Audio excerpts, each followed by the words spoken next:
It all started like something out of a modern fairy tale. Victoria, a 30-year-old woman living in Nevada, wasn't anyone particularly famous. She wasn't on television. She didn't have 1 million followers. She was, for all intents and purposes, a regular person living a regular life. But that changed the day she met Aaron. Aaron Goodwin, a man in his mid-40s, was one of the familiar faces on the long-running paranormal TV series Ghost Adventures. If you've ever seen a group of grown men with night vision cameras chasing shadows in abandoned prisons and haunted mansions, chances are you've seen Aaron. He had a fan base, a job that took him across the country, and just enough fame to be recognized in grocery stores. Somehow, their worlds collided. Victoria and Aaron met. They clicked.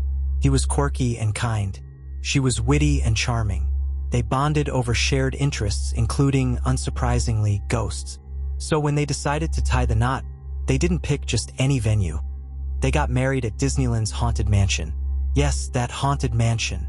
A picture-perfect Gothic union between a ghost hunter and the woman who'd captured his heart.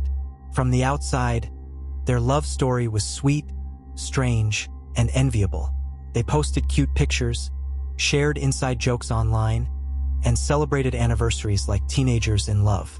But, as is often the case with love stories in the true crime world, what's visible on the surface rarely tells the whole story. Because behind the hashtags, the smiles, and the vacations, something dark was brewing. Marriage, even the most fairy tale-looking ones, comes with cracks. As the years rolled by, Victoria began to feel alone. Aaron's job, which once seemed so adventurous and exciting, started to become a barrier. He traveled constantly for filming. Days turned into weeks, weeks into months, and while Aaron was chasing ghosts, Victoria was at home, waiting. Now, we can't say for sure what was going on in her mind. Maybe it was resentment, maybe boredom, maybe she wanted a spotlight of her own. But what we do know is that somewhere along the way, her attention shifted. And the direction it shifted in, well, that's where this story turns truly bizarre.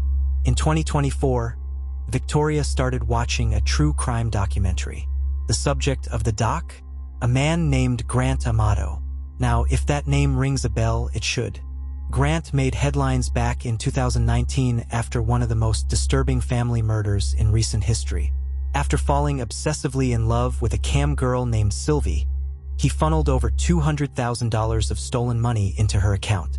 And when his family tried to intervene, he killed them. All of them. His mother, his father, his brother. The documentary covered everything. His obsession, the theft, the lies, the murders. But somehow, Victoria didn't see a monster. She saw a man worth writing to. So she did. Victoria wrote Grant a letter in prison. And Grant? He responded. Despite serving a life sentence, Grant still had a way of communicating beyond the prison walls. Like many inmates in similar positions, he managed to get his hands on a contraband phone. Using that, he and Victoria started texting. Regularly. Passionately. First, maybe it was curiosity. Maybe she just wanted to understand him.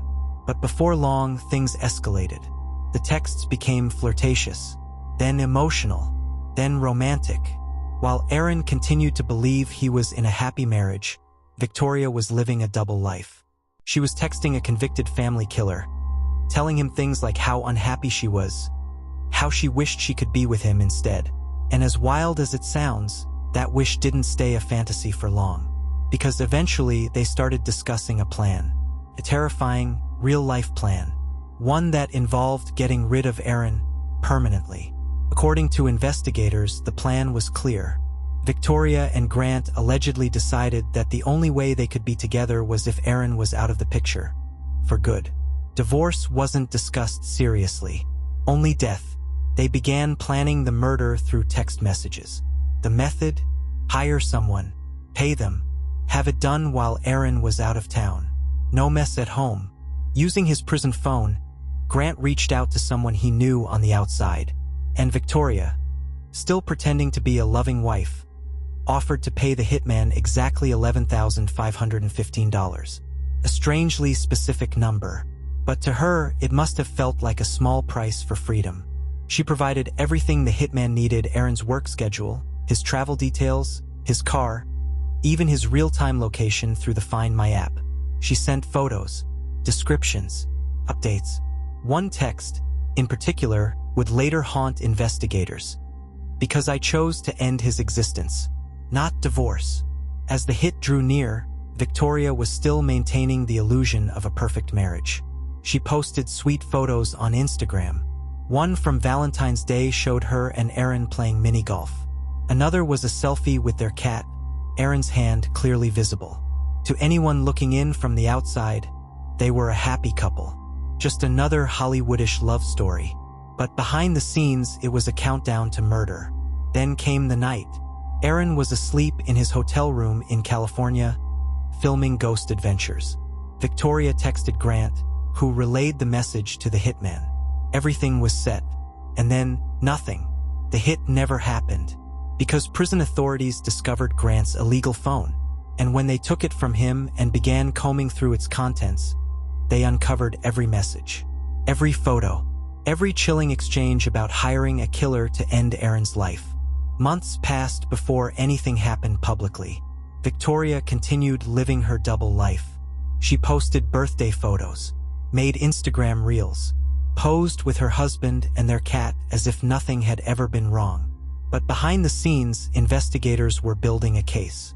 Once the prison handed over the phone and the texts were verified, it was only a matter of time.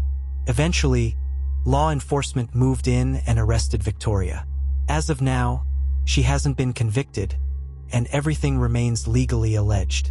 But Aaron, he's alive, he's well, and he's since filed for divorce.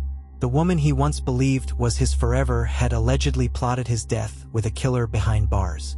What drives a person to betray the one who loves them most? Was it obsession, boredom, or something darker inside Victoria that no one ever saw? Whatever the reason, this story serves as a reminder. Sometimes the scariest monsters aren't in haunted houses. They're standing right beside you. Thanks for watching. If you found this story disturbing, thought-provoking, or just plain unbelievable, make sure to like, subscribe, and turn on notifications, because every week, we uncover the darkest corners of human nature. This is Trace of Evil, where real crimes meet real consequences. Stay curious, stay cautious, and until next time, keep your lights on.